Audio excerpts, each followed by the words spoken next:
మన ప్రేమ అనేది ఉండదు కొంతమందికి.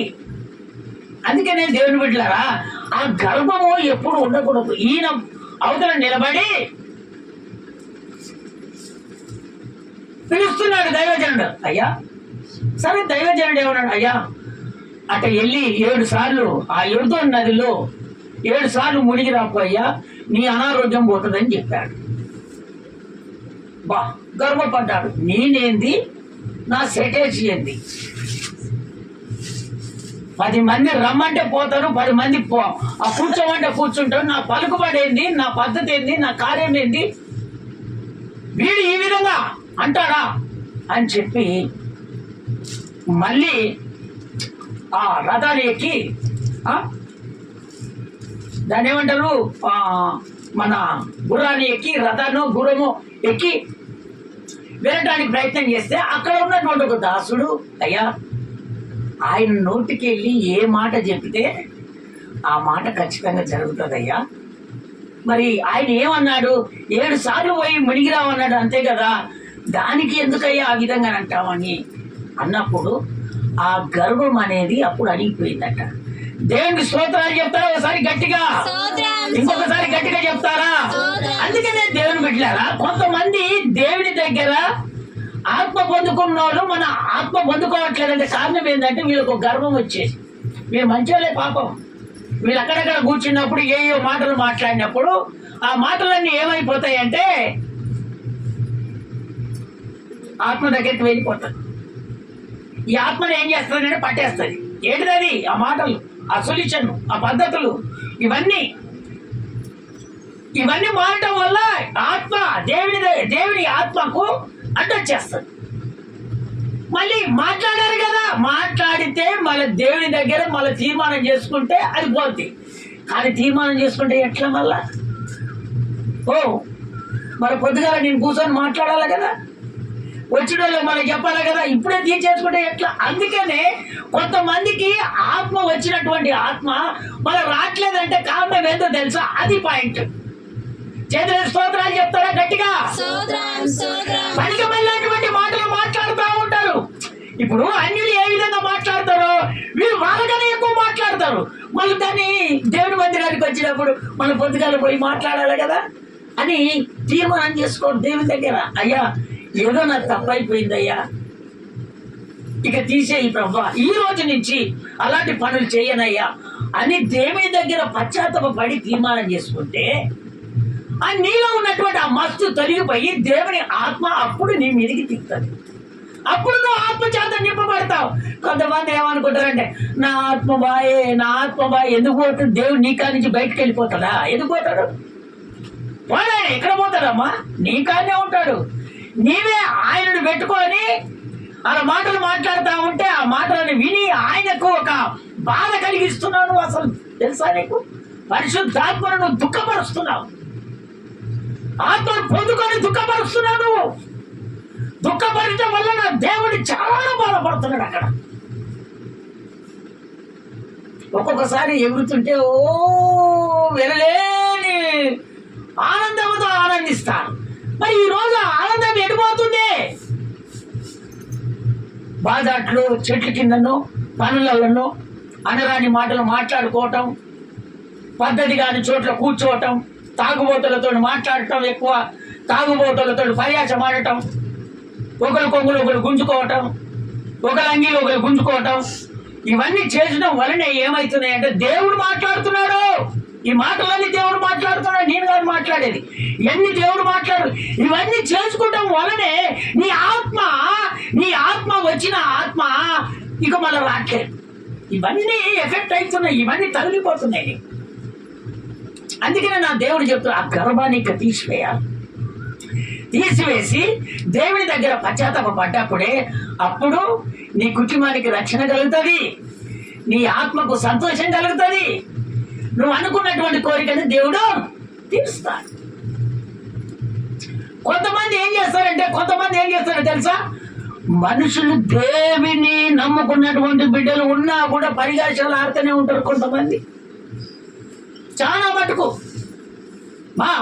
దయచేసి దండం పెట్టి చెప్తున్నాను, ఇవన్నీ మీరు తీసేసుకుంటేనే మీ కుటుంబాలలో ఒక సంతోషము నెమ్మది కలుగుతుంది, మీకు పనులు దొరుకుతాయి, మీ ఇండ్లలో ఆశీర్వాదం ఉంటుంది. మీరు ఒక దగ్గరికి పోయి నాకు 10 రూపాయలు ఇవ్వని అప్పు అడగా. చేతుల స్తోత్రాలు చెప్తారా గట్టిగా? ఇంకొకసారి గట్టిగా చెప్తారా? చూడు ఆ మనిషిని అంటే ఆయన అంటాడు అక్కడ, ఆ మాట ఏమంటాడో తెలుసా? అరే నేను నా రోగం మీద చెయ్యి పెట్టి ఊపి ప్రార్థన చేస్తాడేమని నేను అనుకుంటే, మా దగ్గర లేవా సముద్రాలు? మా దగ్గర సముద్రాలు లేవా? ఆ సముద్రంలో మునుగుతున్న అనారోగ్యం పోదా అట్ట అనుకుంటే, ఈ యుద్ధాని కన్నా ఎక్కువ మంచి నదులు ఉన్నాయి. ఆ నదులలో పోతే నా అనారోగ్యం పోదా? వీడేంది, వీడు నన్ను పట్టుకొని నా రోగం ఎక్కడ ఉందా రోగం మీద చేయి పెట్టి ప్రార్థన చేస్తాడేమో నేను అనుకుంటే, వీడు నన్ను ఏమనుకున్నాడని గర్వపడిపోయాడు అని మన ఆ రథాన్ని ఎక్కి మళ్ళీ పోవటానికి ప్రయత్నం చేస్తూ బాగానే ఉన్నాడు. అప్పుడు అక్కడ ఉన్నటువంటి ఒక దాసుడు వచ్చి మళ్ళీ చెప్పినప్పుడు, అయ్యా ఇంతకైనా మంచిదే అని ఆ దేహంలో ఉన్నటువంటి ఆ శరీరంలో ఉన్నటువంటి ఆ మస్టును ఆ గర్భాన్ని తొలగించాడు. దేవుని బిడ్డలారా, మీరు కూడా ఆత్మబంధుకు అట్లా కార్యం జరగట్లేదు. కారణం ఏంటి? మీలో ఉన్నటువంటి గర్వాన్ని కూడా మీరు తొలగించుకోవాలి.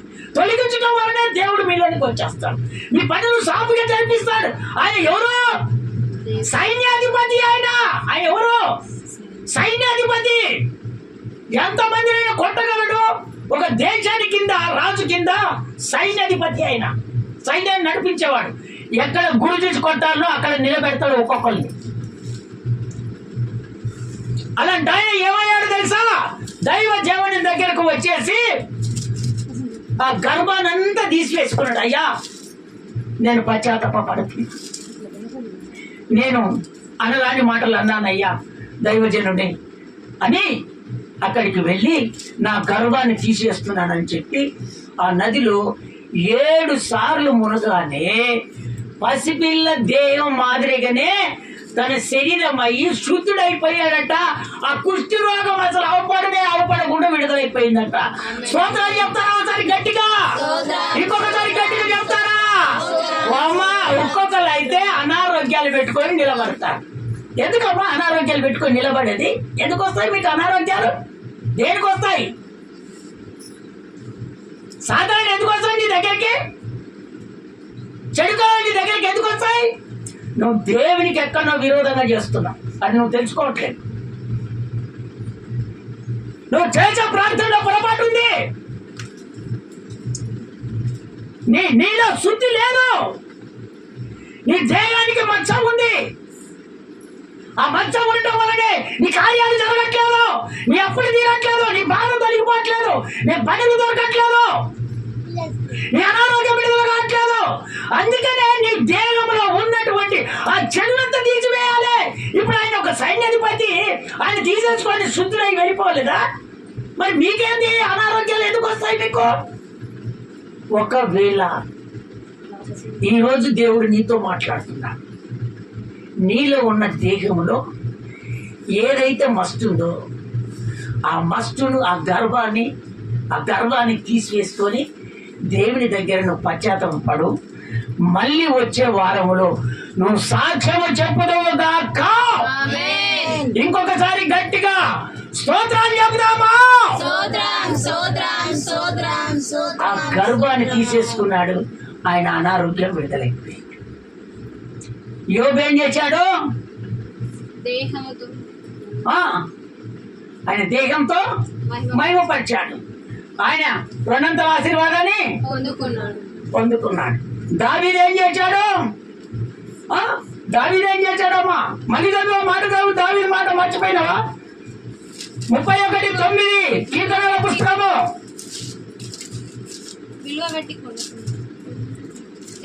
నా ప్రాణము దేహము క్షీణించుచున్నది, అయినా కూడా నేను దేవుని మహిమపరచడం మొదలు పెట్టాను కనుక నన్ను ఆయన సింహాసనం మీద ఒక రాజుగా స్థిరపరిచాడని ఆయన కోరుకుంటున్నాడు. అక్కడ మన చదువు మాట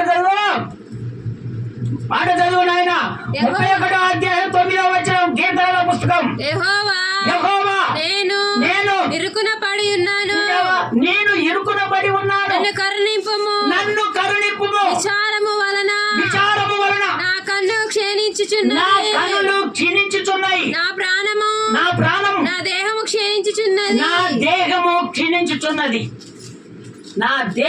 క్షీణించుచున్నది. అయ్యా, ఇంత క్షీణించిపోయినా కూడా నిన్ను నేను మహిమపరచటము వదిలిపెట్టనని ఎప్పుడైతే తీర్మానం చేసుకున్నాడో ఆయనను దావీదును సింహాసనం మీద ఒక రాజుగా దేవుడు స్థిరపరిచాడు. స్తోత్రం చెప్పలేదు ఒకసారి గట్టిగా, ఇంకొకసారి గట్టిగా చెప్పడండి.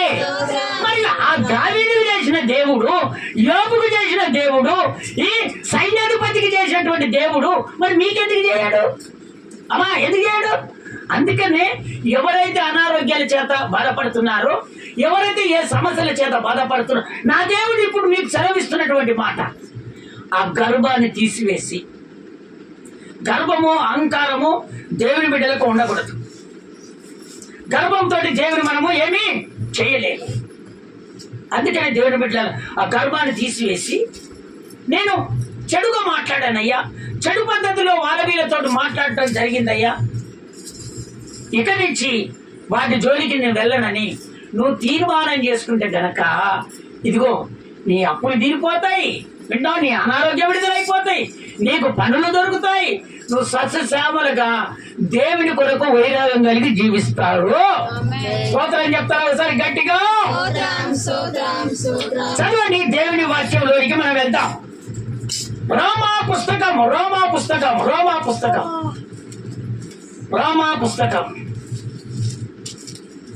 3వ అధ్యాయము 23వ వచనం. 3వ అధ్యాయము 23వ వచనం నాన్న. 3వ అధ్యాయము 23వ వచనము. ఏ భేదమును లేదు, అందరూ పాపము చేసి దేవుడు అనుగ్రహించు మహిమను పొందలేక పోవచున్నారు. చూసావా? దేవుడే చెప్తున్నాడు అక్కడ. మళ్ళీ రిపీట్ చేయి, ఆ మాట రిపీట్ చేయి. ఏ భేదము లేదు అమ్మా. మీరు అనుకుంటున్నారు నేనే ఏ భేదం, అందరూ పాపము చేశారు కనుక అందరూ పాపము చేసి దేవుడు అనుగ్రహించు మహిమను పొందలేకపోతున్నాడు. నా దేవుడేమో మహిమను అనుగ్రహిస్తాననేమో దేవుడు చెప్తే, మరి మీరేం చేస్తున్నారు? ఆ మహిమను అనుగ్రహించలేకపోతున్నారు. ఆ మహిమను మీరు అనుగ్రహించలేకపోతున్నారు. ఆ పద్ధతుల్ని మీరు మార్చుకోలేకపోతున్నారు. ఒకప్పుడేమో దేవుని మందిరములో ఆరాధనలో ఆత్మచేత నింపబడి దేవుని మహిమ పరుస్తున్నటువంటి మీరు ఆ మహిమను పొందలేకపోతున్నారు. ఆయనేమో అనుగ్రహిస్తాననేమో దేవుడు చెప్తే మీరేం చేస్తున్నారు? ఆ మహిమను అనుభవించలేకపోతున్నారు. ఎందుకు అనుగ్రహించలేకపోతున్నారంటే మీరు పాపం చేశారని దేవుడు చెప్తున్నాడు. పాపం అంటే అయ్యా చెడు పని, నువ్వు తప్పు మాట్లాడినా పాపం. స్తోత్రం చెప్తారా ఒకసారి గట్టిగా? ఇంకొకసారి గట్టిగా చెప్తారా? దేవునికి వ్యతిరేకమైనటువంటి మాటలు మాట్లాడినటువంటి నీవు అది పాపమే. ఈ రోజు నా దేవుని ఎదట ఆ వాక్యంలో నువ్వు ఒక తీర్మానంలోనికి వచ్చేస్తే, ఇదిగో నువ్వు దేవుని మహిమపరిచేదానిగా దేవుడు ఈ రోజు ఇదిగో ఖచ్చితంగా ఆ స్థితికి నేను ఎదిగిస్తున్నాను. స్తోత్రం చెప్తారా ఒకసారి గట్టిగా? చూడు మళ్ళీ రోమా పుస్తకము 3వ అధ్యాయం 7వ వచనంలో దేవుడు ఏం మాట్లాడుతుండో విందాం మనం. దేవునికి మహిమ కలుగునట్లు నా అసత్యము వలన దేవుని సత్యము ప్రబలిన ఎడల నేనికను పాపినైనట్టు తీర్పు పొందనేలా ఈ పౌలు చెప్తున్నటువంటి రోమ సంఘానికి చెప్తున్నటువంటి మాటలు ఇవి. అమ్మా వింటున్నావా? వింటున్నారా? అక్కడ ఆయన చెప్తున్నటువంటి మాట, నేను ఇదిగో అసత్యము వలన సత్యముగా నటిస్తే ఆ తీర్పు నేను పొందటం ఎలా? నేను ఒక పాపాత్మనే కదా. అది చెప్తున్నటువంటి మాట. కొంతమంది అసత్యము చేసేసి సత్యముగా ఉన్నానని నటిస్తారు కొంతమంది. అది చెప్తున్నటువంటి మాట. అయితే నేను అలా ఉంటే నేను భ్రష్టుడైపోతాను, అలా ఉంటే నేను దేవునికి పాపం చేసిన వాడిని అయిపోతాను, అలా ఉంటే దేవుని నేను మహిమపరచలేను, అలా ఉంటే దేవుణ్ణి నేను ఏం అడిగినా దేవుడు నాకు అనుగ్రహించాడు అని చెప్తున్నాడు ఆయన. పౌలు చెప్తున్నమాట. నేను దేవుని దూషించిన వాడే అయితా, అసత్యముగా నడుచుకొని సత్యముగా నడుచుకున్నానని నేను ఒకవేళ మీ దృష్టిలోని నడిపించుకుంటే నా దేవుడు నాకు ఏదైతే జరగాలని నేను ఆశపడుతున్నానో అది నాకు జరగనీయడు దేవుడు. అందుకే నేను దేవుని పెట్టాలా, అసత్యము తీసివేసి మీరు సత్యముగా నిలబడితే నా దేవుడు ఇదిగో మీరు అనుకున్న తీర్పు దేవుని దగ్గర మీరు పొందుకుంటారు. ఏం కావాలని మీరు ఆశపడుతున్నారు దేవుని దగ్గర? అయ్యా ఇది తీర్చవా ప్రభా అని మీరు ఏది అడుగుతున్నారో నా దేవుడు ఖచ్చితంగా నీ సత్యములోనే నిలబడతానయ్యా. అసత్యముగా నేను ఉండి సత్యముగా నేను ఎప్పుడు మాట్లాడను. కొంతమంది వాటర్ తాగుతారు, నేను తాగను అంటారు. కొంతమంది సిగరెట్ తాగుతారు, నేను తాగనంటారు. కొంతమంది చుట్టలు తాగుతారు, నేను తాగనంటారు. కొంతమంది బీడీలు తాగుతారు, నేను తాగనంటారు. కొంతమంది అది వద్దయ్యా అంటే నేను పోలేదయ్యా అని చెప్పేస్తారు. అది ముట్టుకోవద్దయ్యా అంటే అయ్యా నేను ముట్టుకోలేదు అని చెప్తారు. కానీ వీటి అన్నిటిని ఎవరు చూశారని చెప్తున్నాడు ఇప్పుడు ఇక్కడ? దేవుడు చూశాడు.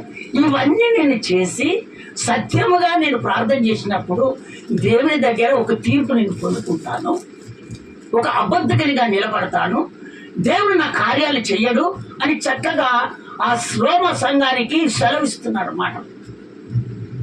ఎట్లా దేవుని బిడ్డలారా, నీ అంతటా నీవు ఏ పని చేసినా కూడా కుదరదు, కానీ దేవునికి ప్రార్థన చేసుకొని ఆ పని మొదలుపెట్టు, అది సాపిగా జరుగుతుంది. స్తోత్రం చెప్తారా ఒకసారి గట్టిగా? దేవుని దినము నీ ఆలోచన ప్రకారం వెళ్తున్నావేమో, ఇప్పటి నుంచి నా దేవుడు చెప్తున్నాడు ఆ ఆలోచన తీసివేసి దేవుని ఆలోచనతో నువ్వు వెళ్ళు. నువ్వు అనుకున్నది ఖచ్చితంగా దేవుడు నెరవేరుస్తాడు. పౌలు చక్కగా చెప్తున్నాడు, ఒకవేళ అసత్యముగా నేను మాట్లాడి సత్యవంతుడని నేను చెప్తే దేవుడి దగ్గర నేను తీర్పు పొందుకుంటానని చెప్తున్నాను. నేను ఒక పాపాత్మునే, మీరు అనుకుంటారేమో సత్యవంతుడని, కానీ నేను దేవుడి దృష్టిలో ఒక పాపినే. అందుకని నేను ఆయన రాజ్యంలో ఆయన దగ్గర నేను ఉండలేను. ఒకవేళ దేవుని బిడ్డలారా అలాంటివి ఉంటే దేవుడు తీసివేసుకోవని నా దేవుడు ఈ రోజు చక్కగా నీతో మాట్లాడుతున్నాడు. స్తోత్రం చెప్తారా ఒకసారి గట్టిగా? ఇంకొక మాటలోనికి వెళ్దాం. 1 కొరింథీయులకు రాసిన పత్రిక 10వ అధ్యాయం 31వ వచనం ఒకసారి చదివి నాకు వినిపిస్తారా నాన్న? 1 కొరింథీయులకు రాసిన పత్రిక 10వ అధ్యాయం 31వ వచనం. కాబట్టి మీరు భోజనము చేసినను, ఇక చూడండి, భోజనము చేసినను, పానము చేసినను, మీరు ఏమి చేసినను సమస్తమును దేవుని మహిమ కొరకు చేయుడి అంటున్నాడు దేవుడు. మీరు ఆహారం తిన్నా, నీళ్లు తాగినా, పెట్టున్నారా, ఏది చేసినా సమస్తము దేవుని మహిమ నిమిత్తమై చెయ్యండి అని చెప్తున్నాడు దేవుడు. ఇవన్నీ ఎక్కడ మనకు అవన్నీ పెడతాం. ఎక్కడిది ఆహారం దొరికిందంటే ప్రార్థన ఎక్కడిది? తినడమే. ఏముంది అట్లా పని పోయొచ్చామా, కాలు మొగాలు కడిగినామా, పెట్టామా, ఏమా ప్రార్థన చేసుకోలేదంటే అమ్మ అలిచి వచ్చాను. ఈ శక్తి ఈ బలాన్ని నీకు ఎవరిచ్చారమ్మా? దేవుడు. మరి దేవుడు ఇచ్చినప్పుడు దేవుని మహిమపరచకపోతే ఎట్లా తల్లి? నువ్వు ప్రార్థన చేయకోకుండా ఆహారం తింటే ఎట్లా? నువ్వు ఆహారం తిన్నా పానం చేసిన సమస్తము దేవుని మహిమ కొరకు చేయండి అని చెప్తున్నాడు దేవుడు. కొంతమంది ఏం చేస్తారు, అమ్మా ఈ రోజు నేను పనికి పోయాను, ఈ పానం వద్దు కానీ ఆ పానం తీసుకురా. ఏ పానము? ఏ పానము? ఏమన్నా బాప్తిజం తీసుకుంటాడు, మళ్ళా బాప్తిజం తీసుకుంటాడు, ప్రభురాత్రి భోజనం చెయ్యేస్తాడు, మళ్ళీ ఈయన ఏ పానం అంటాడు? మళ్ళా ఆల్కహాల్ కొంటారు మీరు ఈ కావాలి మళ్ళీ ఆయనకి. ఏమా నీ భర్త రాత్రులు లేదయ్యా, ఏదో ఒక రోజు దాగాడప్పుడు.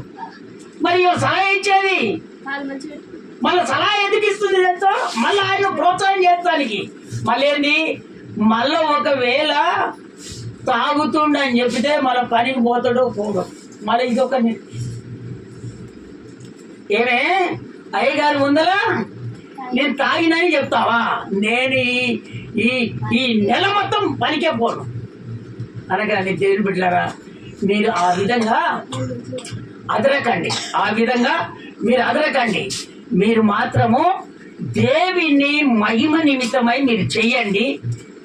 మీరు ఎప్పుడైతే నా భర్తను మార్చయ్యా అని నువ్వు ప్రార్థన చేస్తావో ఖచ్చితంగా ఆయన జుట్టు పట్టుకొని కింద కూర్చొని పెడతాడు, పైకి లేపుతాడు, ఎక్కడంటే అక్కడ దేవుడు తీర్తాడు ఖచ్చితంగా. నీలో ప్రార్థన జీవితం పోయింది చేస్తున్నా కానీ దేవుని మహిమ నిమిత్తమై ప్రార్థన చేయట్లేదు. దేవుని మహిమ నిమిత్తమై నువ్వు ప్రార్థన చేస్తే నీ భర్త ఎప్పుడు మారడు, ఎప్పుడు దేవుని సన్నిధికి రాడు. ఆయన చెప్పగానే ఆయన సొల్యూషన్ పట్టుకొని నువ్వు ఉంటివి. కొంతమంది భర్తలతోటి దెబ్బలు తిని భర్తను మార్చుకున్న వాళ్ళు ఉన్నారమ్మా. పొద్దుగా లేచి విసిగించి, అయ్యా మందిరానికి వెళ్దాందా, మందిరానికి వెళ్దాందా. ఈ రోజుల్లో కొంతమంది పిల్లలు ఉంటారు, అయ్యా పిల్లలు ఏడుతున్నారు, అయ్యా అందుకే మేము మందిరానికి రాలేక. ఎంత బుద్ధి కలిగినటువంటి వాళ్ళమ్మా. అమ్మా మా పిల్లలు ఒకరే పండుకుంటారమ్మా, మందిరానికి రాలేకపోతున్నాను.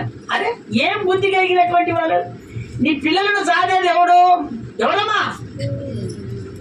మరి నీకు ఏ విధంగా వస్తుందా నటన? అవసరమైతే మనం పిల్లల్ని ఎత్తుకొని దేవుని మందిరానికి రావాలి. కొంతమంది కొన్ని విషయాలు నాకు చెప్పేది ఏంటంటే, అయ్యా నాకు కొంచెం పానం సుస్తుంది కాబట్టి నేను దేవుని మందిరానికి రాలేనయ్యా. కొంతమంది చెప్పేది ఏంటంటే, నాకు జ్వరం వచ్చింది కాబట్టి నేను రాలేకపోయాను. అదే దేవుడు ఏర్పాటు చేసింది ఎందుకమ్మా? 6 రోజులు పనిచేసి 7వ రోజు దేవుడి మందిరానికి రావని ఎందుకు దేవుడు చెప్తున్నాడు? అరే 6 రోజుల నుంచి నా బిడ్డలకి ఏమైనా జరిగిందేమో, నా దగ్గరకు వచ్చి మొరపెడితే వాళ్ళ కార్యాలు చేస్తానని దేవుడు ఇక్కడ నిలబడ్డాడు.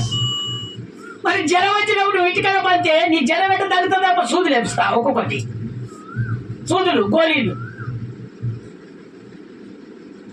ఒక విషయం తెలుసా, లక్షల రూపాయలు పెట్టినా తగ్గదు. దేవుని ప్రార్థన ద్వారా తగ్గుతుంది. స్తోత్రం చెప్తారా ఒకసారి గట్టిగా? ఇంకొకసారి గట్టిగా చెప్తారా? అందుకని అమ్మా ఆయనకి ఎన్ని వేలు పెట్టారు, ఖర్చు పెట్టారు, ఎంత డబ్బు ఖర్చు పెట్టారు చూడండి. అంత డబ్బు ఖర్చు పెట్టినా కూడా తగ్గకపోతే మరి ఒక చిన్న ప్రార్థన అంటే మనం పోకుండా కూడా చెవులో ప్రార్థన చేస్తే బతికిచ్చాడు దేవుడు. మనం వాడికి వెళ్ళి ప్రార్థన చేయలే. ఏమన్నాడు?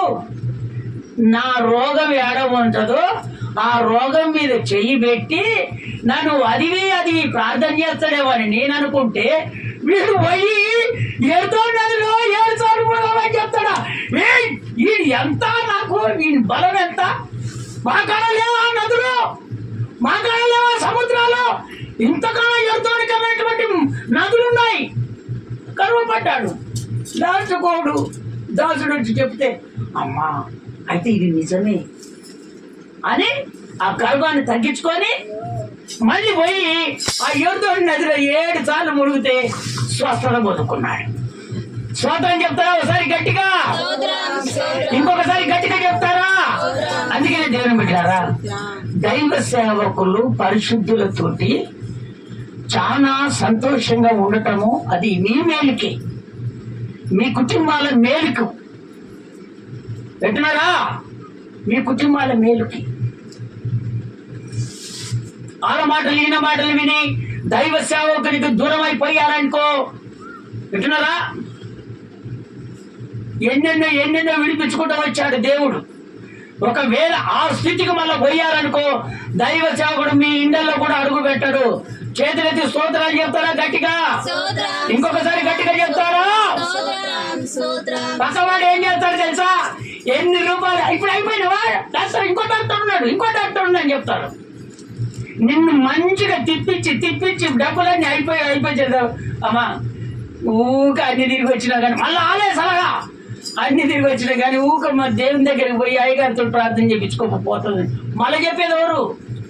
మళ్ళీ ఆలే చెప్తారు. డబ్బులు ఖర్చు పెట్టిస్తారు. మళ్ళీ చెప్పేది ఏంటి? మళ్ళీ పోయి పశ్చాత్తాపడు, ప్రార్థన చేయించుకో ఖచ్చితంగా. అరే సొమ్మును అమ్ముకొని నాకు తెలియకుండా పోయి దయ్యాల దగ్గర తిరిగి వచ్చిన వారు ఉన్నారు. అమ్మా లేరంటావా? ఆయన ఏంది, ఆయన ఏంది తిరిగి లాస్ట్కి వచ్చి అయ్యా ఇక మా నుంచి కాదయ్యా అంటే అప్పుడు ప్రార్థన చేస్తే నా దేవుడు విడుదల కలగజేస్తాడు. స్తోత్రం చెప్తారా ఒకసారి గట్టిగా? ఇంకొకసారి గట్టిగా చెప్తారా?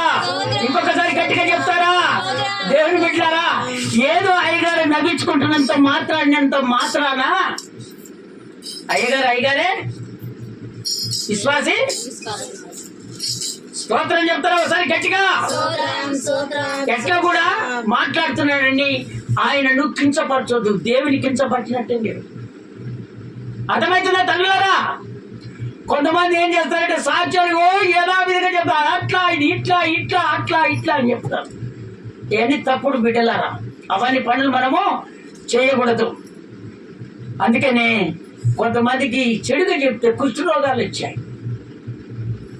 వింటారా? ఇప్పుడు తప్పు చేశాను అనొచ్చు. తప్పు చేయని దైవజనులు మీరంటే మనకు పాపం తగ్గుతుందా తగలదమ్మా? తగ్గుతుందా తగలదా? చేతులెత్తి స్తోత్రాలు చెప్పండి ఒకసారి గట్టిగా. అలాంటి దైవజనులు ఉంటారు తల్లులారా. అందరు మాదిరిగా ఉండరు. ఎవరు ఏ రకంగా ఉంటారో ఆ ప్రభుకు తెలుసు. అందుకనే నా దేవుడు ఈ రోజు నిలబెట్టి వాక్యం ద్వారా ఉతక సారాన్ని చేపిస్తున్నాడు దేవుడు. ఇంకొకసారి స్తోత్రాలు చెప్తారా? ఇప్పుడు అందుకనే అక్కడ చెప్తున్నటువంటి మాట, సమస్తము దేవుని మహిమ కొరకు మీరు చేయండి అని దేవుడు చెప్తున్నాడు. మీరు ఆహారం తిన్నా, నీరు తాగినా, మీరు ఏది చేసినా దేవుని మహిమ నిమిత్తమై మీరు చేయండి, మీరు బాగుపడతారని దేవుడు చెప్తున్నాడు. అక్కడి నుంచి కిందకు ఒక మాట చదువుతావు తల్లి, కిందకు ఒక మాట చదువు. 31 10వ అధ్యాయం 1 కొరింథీయులకు రాసిన పత్రిక 32వ వచనం చదువు. యూదులకైనను చెప్తున్నాడు వినండి. యూదులకైనను క్రీస్తు దేశులకైనను గ్రీకు దేశస్తులకైనను దేవుని సంగములకైనను అభ్యంతరము కలుగజేయకుడి. ఇలాగు నేను కూడా 32 అయిపోయిందా? మరి అక్కడ దాకా చదువుకుంటున్నా పోతున్నావా? నేను వినలే, మళ్ళీ చదువున్నాను. 32 యూదులకైనను క్రీస్తు దేశస్తులకైనను దేవుని సంగములకైనను అభ్యంతరము కలుగజేయకుడి. నేను చెప్తున్నాను, ఒకవేళ మీరు ఈ వాక్యాన్ని విని పొరపాటున ఆహారం తిన్నప్పుడు, నీళ్ళు తాగినప్పుడు దేవుని మహిమ కొరకు చేయకుండా ఆ పని చేస్తే ఇగో ఇక్కడ ఉన్నటువంటి వాళ్ళందరూ మళ్ళీ బాధపడతారని దేవుడు చెప్తున్నారు. గ్రీకు దేశస్తులైనా ఎవరైనా సరే మీరు ఏ విధంగా చేస్తారో వాళ్ళు కూడా ఆ విధంగానే ఫాలో అవుతారని దేవుడు చెప్తున్నారు. ఒకవేళ దేవుని మహిమ నిమిత్తం నువ్వు చేయకపోతే అక్కడ ఉన్నటువంటి వాళ్ళు కూడా చెడిపోతారని దేవుడు చెప్తున్నాడు. చివరి మాట ప్రకటన గ్రంథం 14వ అధ్యాయం 7వ వచనం. చివరి మాట 14వ అధ్యాయం 7వ వచనం. ప్రకటన గ్రంథం. అతడు మీరు దేవునికి భయపడి ఆయనను మహిమపరచుడి. ఆయన తీర్పు తీర్చు గడియ వచ్చెను. ఆయన తీర్పు తీర్చే గడియ వచ్చెను కనుక ఆకాశమును భూమియు సముద్రమును జలధారులను కలగజేసిన వానికే నమస్కారము చేయుడి అని గొప్ప స్వరముతో దేవుని దూత చెప్తుంది. అక్కడ వింటున్నావా దేవుని బిడ్డలారా? దేవునికి కొంతమంది భయపడరమ్మా. దేవుడు చూస్తున్నాడులే. ఎక్కడ చూస్తున్నాడు దేవుడు?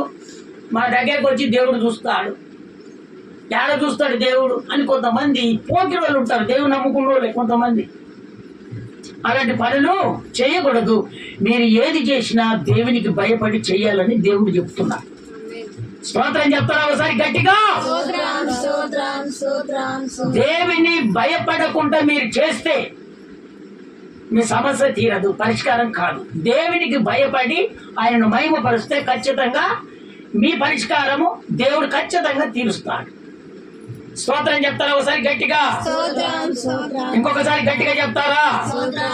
అందరము ఇప్పుడు నిలుమ్మకాల మీద ఉండి తీర్మానం చేద్దాం. దేవునికి భయపడి ఆయనను మహిమపరచుదాం. అందరము దేవునికి భయపడదాం. భయపడకుండా మనం ఉండకూడదు. అందరము దేవునికి భయపడదాం. అందరం